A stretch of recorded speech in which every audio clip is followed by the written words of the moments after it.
Chapter 11 is about supply chain management. The global company explained in this chapter is Darden Restaurants, and the supply chain strategic importance will be discussed. Sourcing issues, make or buy, and outsourcing, and 6 sourcing strategies will be explained. You know that restaurants are actually they have a large supply chain, and especially chain restaurants.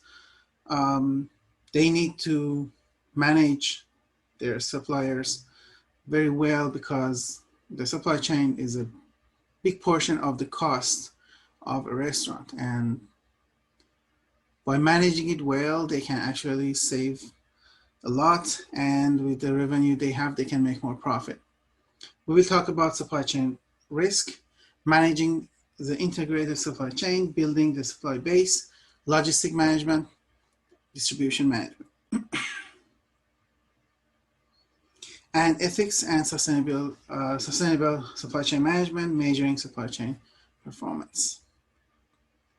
So please read the Darden Supply Chain from the book and learn from information shared on that topic.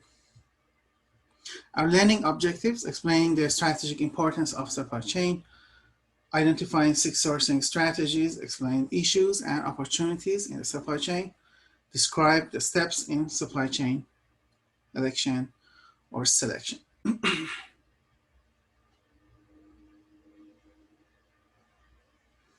Explaining major issues of logistic management, compute percentage of assets committed to inventory and inventory turnover. So we will not cover this part today. Okay, so supply chain management's objective is to structure the supply chain to maximize its competitive advantage and benefit to the ultimate consumer. This is an example of a supply chain of producing beer. So you can see that we have different suppliers. So here it says farm. Doesn't have to be necessarily just one farm. Can be a combination of farms that you have contract with and buy your raw product from. So the raw product go to Soleil, and they become they're being kept here, and they are sent to the brewer. And then, of course, at the end, when your production is ready, you want to put it in a can or a bottle. So we have another process. This also can be a combination of different producers. Can be 1, 2, 3, 4, depends on how your business wants to work, how large your business is. And that would be canned separately, bottled separately. You order them, so there's a production line for each.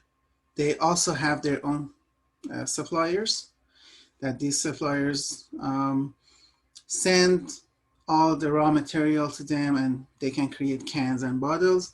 After they are ready, they're going to be sent to the brewer. So the brewer, when the brew is ready, when beer is ready, they will fill up cans and bottles.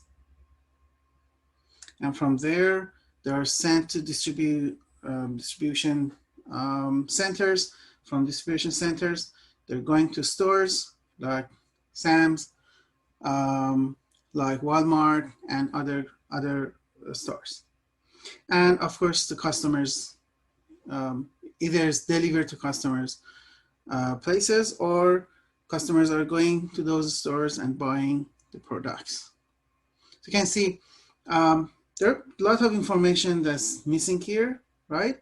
But looking at the big picture, you can see how many people and how many companies, how many other producers and raw material are actually involved in a supply chain. So all the process, transportation, transforming the products, everything is included in a supply chain. So you can see that if we calculate the cost of each product, in this case beer, you can see a big portion of that product, a big portion of the cost is actually coming from the supply chain. So if you can reduce the risk and reduce the cost of your supply chain, that would reduce a large amount of your cost and you can make more profit. The coordination of all supply chain activities, starting with raw material and ending with satisfied customers. So remember, it's very important that at the end of the day, you want to keep a balance between your costs and customer satisfaction. Customers need to be satisfied because they are the ones who at the end will pay and buy your product. If they're not happy with your product, they stop buying it, then that wouldn't work for you. You're going to have loss, you're going out of business. So keeping customers satisfied is something that you should always keep in mind when selecting your suppliers, making sure the quality, the timing, everything, scheduling, everything is done right. So includes suppliers, manufacturers, service providers, distributors, wholesalers, retailers, and final customers. Supply chain's strategy importance. Large portion of sales dollars spent on purchases. Suppliers relationship increasingly integrated and some of them are long-term relations. Improve innovation, speed design, and reduce a lot of costs. If you select the right suppliers, they can actually, because you're spreading the work among other resources, right?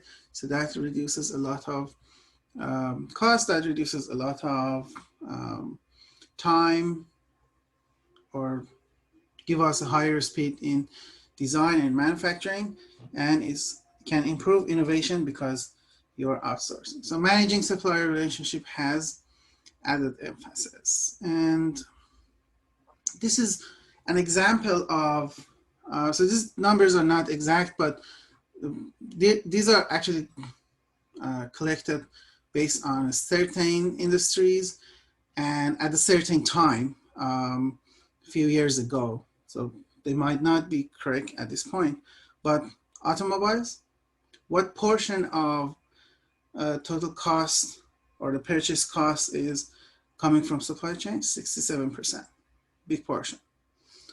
Beverages, almost half. Chemicals, 62%. Food, 60%. Lumber, 61%. Metal, 65%. Paper, 55%. And that continues, right? So if you check any business and any product, supply chain is a big portion of at least 50%.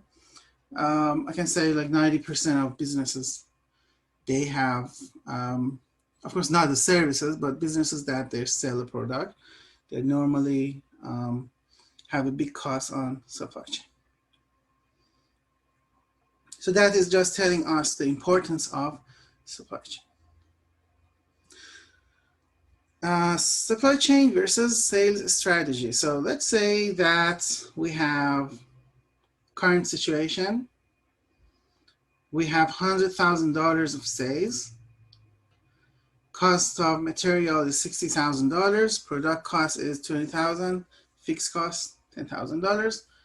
We can make about $10,000 of profit. So if we use supply chain strategies to reduce the costs, so cost of material instead of $60,000 is going to be $55,000.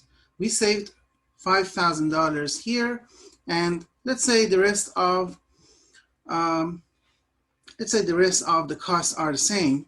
If other costs are the same, what's left as a profit is now $15,000. So we could increase profit from $10,000 to $15,000 by applying some supply chain strategies. Now let's compare this to sales strategies. Let's say you come up with some ideas and do more marketing, and you want to have more sales, right? So sales increase by $25,000. But when sale goes up, you're producing and selling more. Producing more means you have higher cost. So instead of $60,000, you have $75,000 cost. Instead of $20,000 cost of production, you have $25,000. And fixed cost, $10,000. Now, recalculating profit, $15,000. But what happened? Look, we use supply chain strategy. We gained $15,000 profit. We used sales strategies, did a lot of more effort, produced more, took more people into work, and after that we got $5,000 additional profit. So this is telling us on supply chain strategy, you can see without doing much, we're actually gaining the same amount of profit added to our count, okay? So that shows supply chain management can bring you profit without you have to do more marketing or more sales. So let's look at how corporate strategy impacts supply chain decisions. So this is a good table to look at. You can see that primary supplier selection criteria. When it comes to low cost strategies, we can look at the costs. Response strategies, we look at the capacity, speed, and flexibility. And differentiation strategies, product development skills, willing to share the information jointly and rapidly developing products. How about regarding the inventory? So we can minimize the inventory to hold down the cost, to reduce the holding cost. Use buffer stock to ensure a speedy supply. And minimize the inventory to avoid product obsolescence. On distribution network, inexpensive transportation being used. Of course, if you use flights, that would be more expensive. Trains more expensive and less flexible. It depends on where your sources are, where your suppliers are. Selecting low cost transportations. Sell through discount. So if you can buy a product in advance and with a more portion, buy more products at the beginning with a lower price, that would help you. Fast transportation. Provide premium customer service, making sure that your customers are taken care of. Gather and communicate market research data, knowledgeable sales staff. And finally, product design characteristics. For low cost, we can do maximize our performance and minimize our costs. One way to maximize our performance is to minimizing waste, making sure everyone who is getting paid, they're actually working. There's no time being wasted anywhere. Material and machines are not being wasted. Electricity is not being wasted. Space is not wasted. You're not using space that you're not paying rent or paying for a space that you're not using it. These are different ways you can maximize your performance. Low setup time, rapid production, and ramp up for response strategies. And finally, for differentiation, we have modular design to aid product differentiation. What are sourcing issues? So sourcing issues, make or buy decision is always something that those in the business, they always think about. or they should think about at least. So the question is it more expensive to produce it yourself?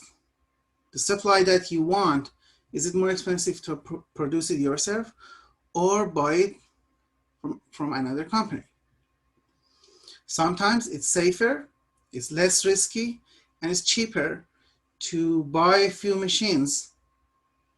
So you can look at your annual cost for having a supplier, paying for transportation, paying for all the raw materials, everything, and the accumulate amount of dollars for 1 year. Maybe using that money, you can buy a machine that automatically can actually produce what you need, and you don't have to have those costs. If that machine can be bought by a lower price, it's more reliable, why not buying it yourself? Why not making it yourself rather than buying it from others, right? So making it yourself actually reduces risks because you are managing it yourself. But of course, there are other problems on the other hand, right? So giving your source to others, buying products from others also have advantages that reduces your responsibilities. You can focus more on things that are important to you rather than focusing on couple of things. Outsourcing, so transfer traditional internal activities and resources to outside vendors. Efficiency in specialization, focus on core competencies. 6, sourcing strategies. You can choose the strategy to have many suppliers. There are good things on having multiple suppliers, and one of them is if one of them or two of them fail to produce or to provide you with the supplies that you need for your business, you still have other resources to get your supplies from. Another benefit is you can have these suppliers to compete each other and produce a higher quality, provide you with a higher quality, and also keep the price low. So because they are competing, they won't be able to give you a higher price than the actual value of what they're supplying you for. Another strategy we can have is few suppliers. So if you want to have few suppliers also, there are good things there too, like having relationships. Creating a good relationship with a supplier. You can bring trust and you can make sure that they deliver what you want. And since they know that you will keep buying from them and they will be your supplier for a long time, they are going to take care of you. And if sometimes things go wrong, they can take it back. They can make sure the service they provide to you is good. And they can make sure they give you a lower price because you have been a customer for them for a long time. So let's move on and see other topics. So many suppliers commonly used for commodity products. Purchasing is typically based on price. Suppliers compete with one another. Supplier is responsible for the technology, expertise, forecasting, cost, quality, and delivery. And for few suppliers, buyers form longer-term relationship with fewer suppliers, create value through economies of scale and learning curve improvement. Supplier more willing to participate in JIT programs and contribute design and technology expertise. Cost of changing suppliers is huge. So when you have less, when you don't have many suppliers, you have few suppliers. If anything goes wrong and your supplier can't deliver what they're supposed to, or for some reasons your relationship is gone bad. Then what happens is for you to find another supplier that provide you with the same service is going to be very costly. And during the transition time until you find a new supplier, that would be a big cost for you. Okay. Trade secrets and other alliances may be at risk. So they know more about you when they have a good relation and close relation and a long-term relation. As a result, they have information that you might not you might not feel comfortable to provide to any other supplier. Okay, so vertical integration. So you can see that, for example, transformation. We can have backward or forward integration. So forward integration is towards the customer, backward is towards the raw material. This can be the same for Pepsi, Apple, any other products, right? Some of them they might have or they might not have forward or backward process. So on vertical integration, developing the ability to produce goods or services previously purchased. Integration may be forward toward customer or backward toward supplier. Can improve cost, quality, delivery, and inventory, but requires capital, managerial skills, and demand. Is risky in industries with rapid technology change. Joint ventures, so formal collaborations, enhancing skills. You can have secure supplies and reduce costs. The challenge is to cooperate without diluting brand or conceding competitive advantage.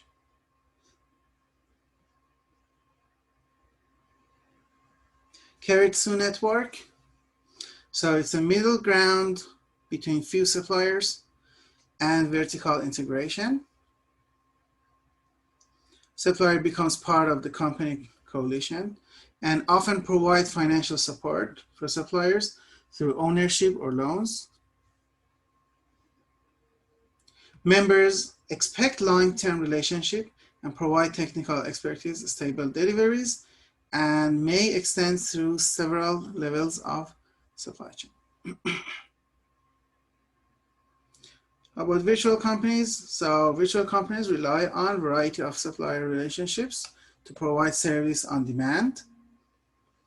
Fluid organizational boundaries that allow the creation of unique enterprise to meet changing market demand. Relationships may be short or long-term, depends on the business and their needs, and exceptionally lean performance, low capital investment, and flexibility and speeding is there. So what are the supply chain risks? More reliance on supply chains means more risk. If your business is dependent on many other businesses, many other companies, or many other products or raw material, of course, you are in a higher risk. Your business is in a higher risk. And well, to manage that amount of risk, of course, having more suppliers is always a good solution. Because if one is not working, one has a failure, you can use the others. Remember that fewer suppliers increases dependence, and that increases risk.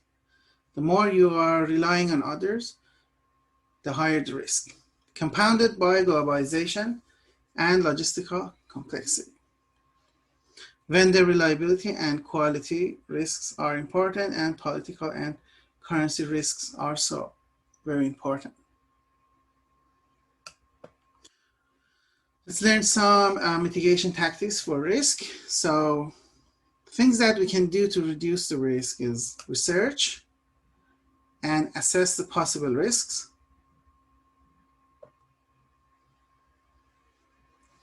Innovative planning, reduce potential distributions. Prepare responses for negative events. So always think about if a failure happens, you should have a plan B. Being flexible, secure supply chains, and diversifying your supplier base.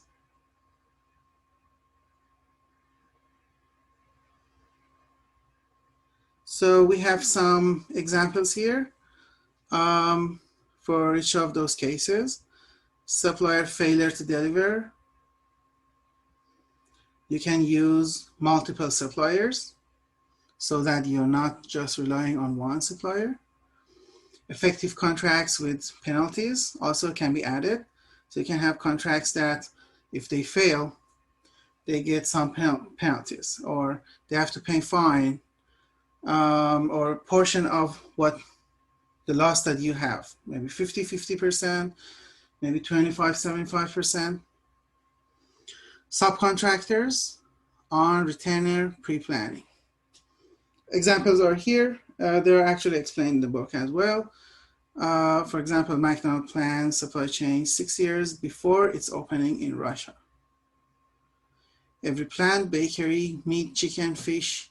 So they gather a lot of information to learn more about the place that they wanted to invest and open branches.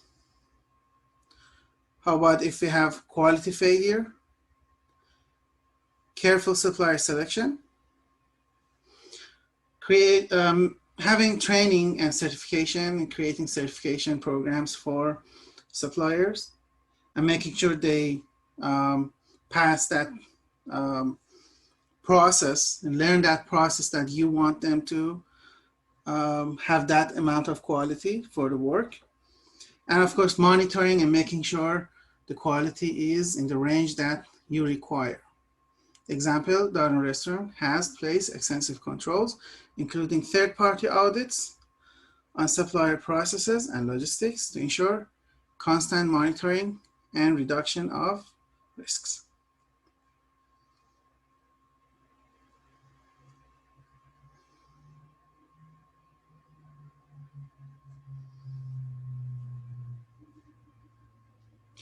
Outsourcing. So take over production, provide or perform the service yourself. That would be an option that can help you. Tyson took over chicken farm production in China to mitigate product quality and safety concerns related to using independent farmers. On logistics, logistic delays or damages, having multiple transportation modes. If one is in risk, you can use the others. Having multiple warehouses.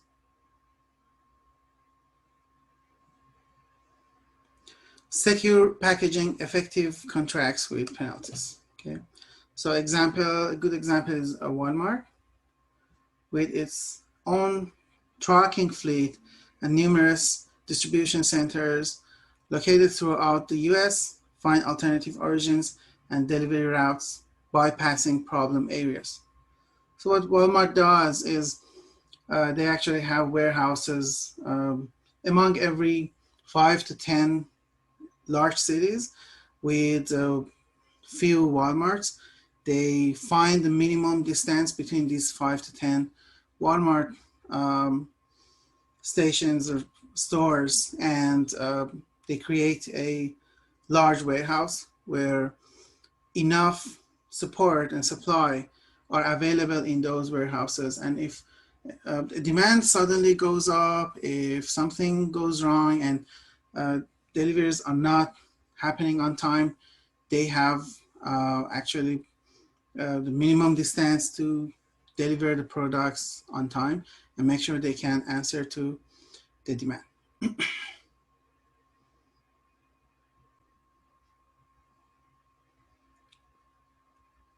So theft, vandalism, and terrorism. So if for things like that, or for natural disasters, insurance, alternate sourcing, insurance, patent protection for theft. And you can also use GPS and make sure you have diversification. Security and JIT, shipments get misrouted, stolen, damaged, excessively delayed. So these are things can happen if you buy a product from other countries, especially if you buy a product from other countries, or you buy a product from Amazon, but they actually are buying the product from, for example, China or India. When that happens, sometimes as soon as you put your order in, they are actually putting order from China. And sometimes the product get lost, they don't get it to send it to you, so they have to reorder until they get it, and then they can send it to you. That's why sometimes you buy something from Amazon and it takes 1 month, and sometimes they have it in the warehouse, it takes 2 days, and they can send it to you really quick. Okay, so managing the integrated supply chain. Local optimization can magnify fluctuations. Incentives like discounts, promotions, pushing merchandise into supply chain for sales that have not occurred. Large lots, reducing shipping and production costs, but increases inventory holding costs and do not reflect actual sales. And let's talk a little about the Bullwhip effect. You know that Bullwhip effect occurs when orders are relayed through the supply chain with fluctuation increasing at each step. So something about Bullwhip effect. So you know that, for example, during the pandemic, we had a sudden increase in demand of certain products at the beginning of pandemic. And when you went to the stores, you saw that either they don't have that product to sell you, or they had it with a higher price. So what happens is when demand suddenly goes up on the customer or client side, the retail or the warehouses, they want to manage and have enough inventory. So what they do is they demand or they buy more products from the suppliers. And supplier is suddenly in a situation where they haven't calculated this, and they also increase their product, they increase their capacity. And you can see that with this, with a small change in demand, warehouses bring twice or 3 times order, and suppliers also make it twice or 3 times, and that creates a bulb. This is what we call the bulb effect, and it's not a good thing for business. To make sure that we don't have bulb effect, there are methods. One of them is making sure that all supply chain resources, all supply chain decision makers, they are aware of what's happening live, all of them at the same time. This way, no one will panic, no one will provide demand higher than what it's supposed to be.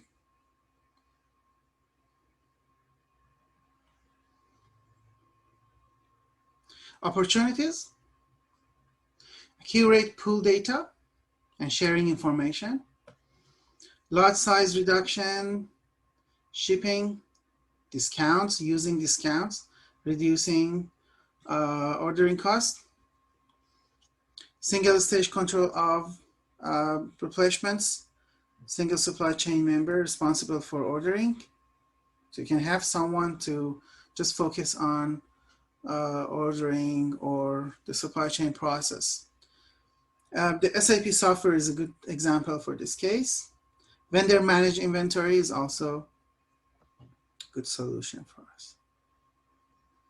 You can also use collaborative planning, forecasting, and replenishment, CPFR. That's throughout the supply chain. Sensed information and inventory plans, production definition, market plan, promotion, advertising, demand. You can work on everything.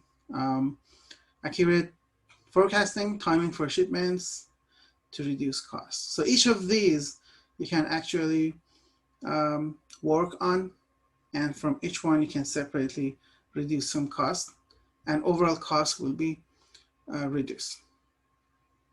You can also have blanket orders. These are open orders or incomplete orders, unfilled orders with a vendor, and that is a contract vendor to purchase certain item, but is not authorization to ship anything unless a shipment release is signed or received upon receipt of an order. So you wait for, everything is ready, you just wait for the customer to place an order, and then you will let that order to go for shipment. The last one is standardization, increased level of standardization for all characteristics rather than just ordering different colors, labeling, or packaging.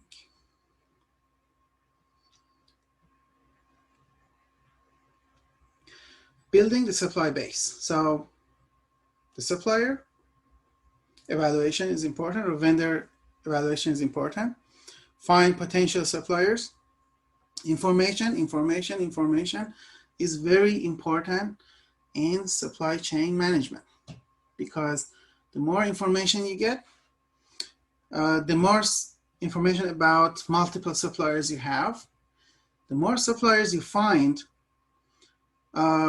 that actually helps you to find the best solution that provides you with a path, that in that path you can find better solution with lower costs.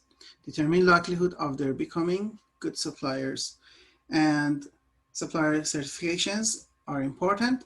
Make sure you have a standard to check their qualification. Are they qualified to be your supplier? Have some education and certification methods to make sure that if they are something close to the qualification you want, with some educational, some training, some workshops, and talk to or have contract with some companies to send these suppliers to them, to educate them, and make sure they pass the certificate and they get a certificate so that they become qualified, and then you start working with them. For building a supply base, supplier development, to integrate, we want to integrate the supplier into our system. Of course, quality requirements. You need to write down what are your quality requirements, what are your product specifications, or have a checklist of standards that your product should have, so that you can measure if they are giving you the quality that you want. Make sure you have a good scheduling and delivery system, procurement policies, training, engineering and production help. If you have to have contract with other companies on that, that lowers your costs, and also you have given a big portion of work to people who are professional, and they can invest all of their time on your work. Information transfer procedures. Then you also need to be a good negotiator for making good deals with different suppliers. A significant element in purchasing is negotiation, and it's a highly valued skill, and normally you need to have someone probably in marketing department who can make good deals for you. Cost-based price model, supplier opens account and books. Everything is, all the information, everything from time, labor, material, costs, anything that's happening have to be recorded. Market-based price model, so based on published auctions, index prices. So you don't want to have a deal that your supplier is giving you something with a higher price than the market price. You want to make sure that you are going by the market price, not higher, maybe lower, but not higher.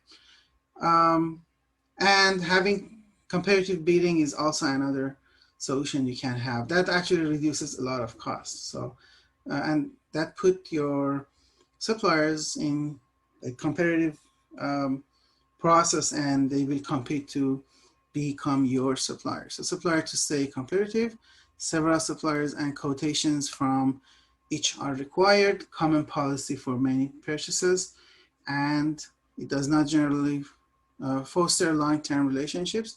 You can always switch to a better supplier if you need to.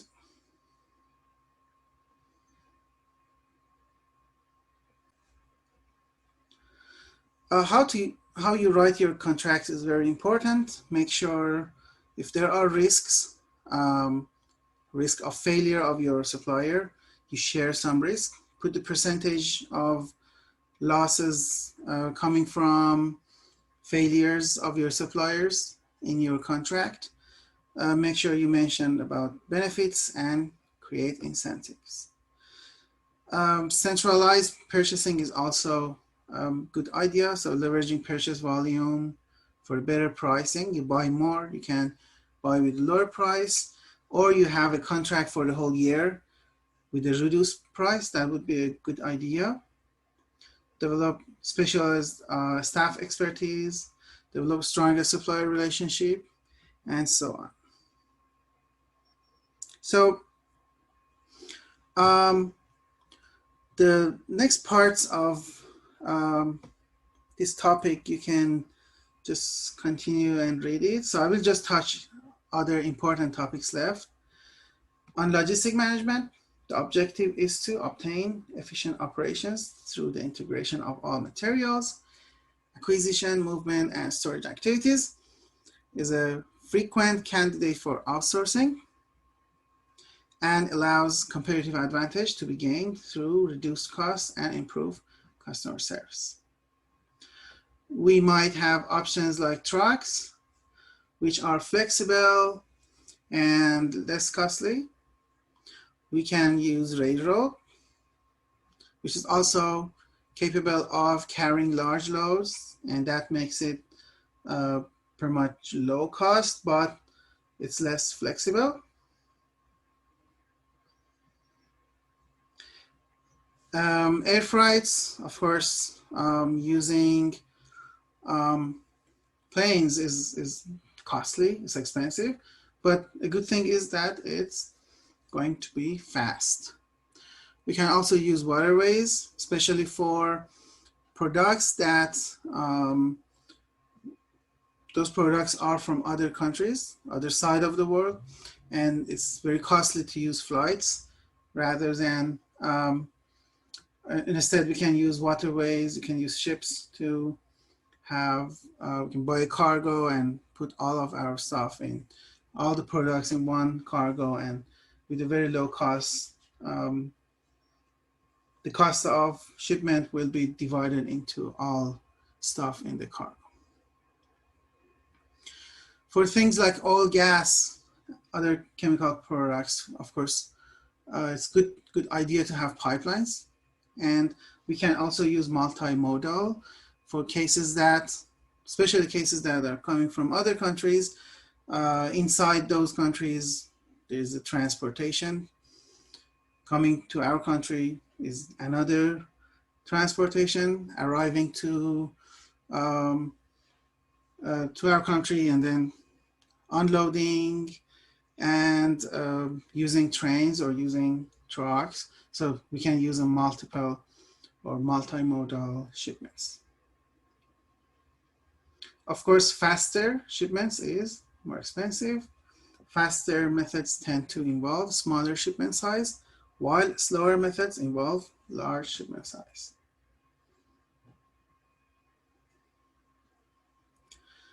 Logistic management, warehousing. So warehousing is Also very important, I told you about the Walmart example, that they have warehouses very close to almost 5 to 10 shops that they have. They find the minimum distance from all of these and create a warehouse, and that helps them to reduce a lot of cost, reduce a lot of risks. So consolidation, gathering shipments from multiple resources and send out in one fully loaded, cheaper truck. I'm sure you have seen this in Walmart trucks that are moving here and there. So they're not fully loaded just for one place. They might deliver to a couple of, on the freeway, yes. Break bulk, inverse of consolidation. So you accept fully loaded cheaper truck and then diving it for distribution to different individual sites. Cross-docking, accepting shipments from a variety of sources and recombining them with for distribution to a variety of destinations. And postponement also can be used, which is providing final customer specific value added processing to product before final shipment.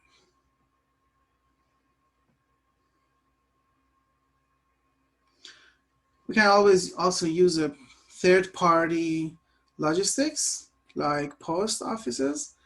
But for big companies like Amazon, if you know about it recently, they started buying their own trucks and they're taking over FedEx or UPS or USPS deliveries, and they are taking everything in their hand because that can lower their cost. That also can lower their risks. So they can manage everything themselves with much lower costs. But this is also an option, especially for small businesses.